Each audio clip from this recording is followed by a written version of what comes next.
Now, understanding the differences between binary, decimal and hexadecimal numbers and how to convert one format into the other is very important before we move on to discussing the TCP/IP protocol.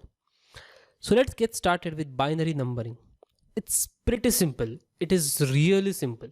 Now each digit is limited to being either a 1 or a 0, and each digit is called 1 bit. That is short for binary digit. That is bit. Typically, you count either 4 or 8 bits together, which is being these referred to as a nibble, and a byte is 8 bits.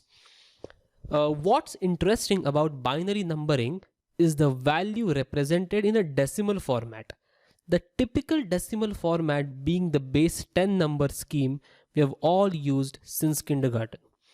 The binary numbers are placed in a value spot starting at the right and moving left. So as you can see on the screen, if we start from the right, the decimal digits are 0, 2, 4, 8, 16, 32, 64 and 48. So this is 0, 2, 4, 3, 16, 32, 64 and 128. These are 8 bits. If you are sharp enough to understand, all these numbers are something to the power of 2. For example, this is 2 to the power of 0. This is 2 to the power of 1. Pardon me, this should be 1 here. It's not a 0. I'll just make that change right in front of you. This should be 0, and yeah, we are good to go. So this is 1, 2 raised to 1, 2 raised to 2, 2 raised to 3, 2 raised to 4, 2 raised to 5, 2 raised to 6 and 2 raised to 7. And these are the binary decimal digits. That is, it can be either 1 or 0. It can be the 1 or 0. Now how to count the value? If this number is 1, then we should take the 8 value in addition. Let's have a look at some examples. Now what is 128?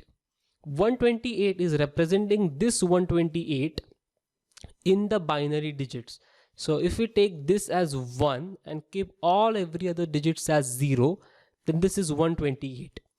But what is 65? 65, now you have to make this 65 available in these numbers. So 65 is 64 plus 1. So 64 should be 1 and 1 should be 1. Rest all the binary digits should be 0. So 0, 0, 1, 0, 0, 0, 0, 0 and 1. In similar case, 35. Now let's break down 35 in all these decimal numbers. 35 is 32 plus 2, 34 plus 1, 35. So 0, 0, 1, 0, 0, 0, 1, 1. This is 35. Now this is pretty simple.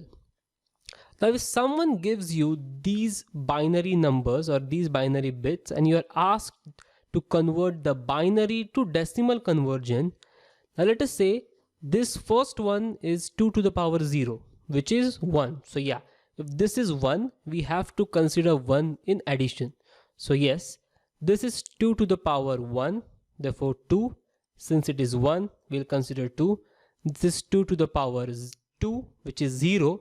So we will not consider this.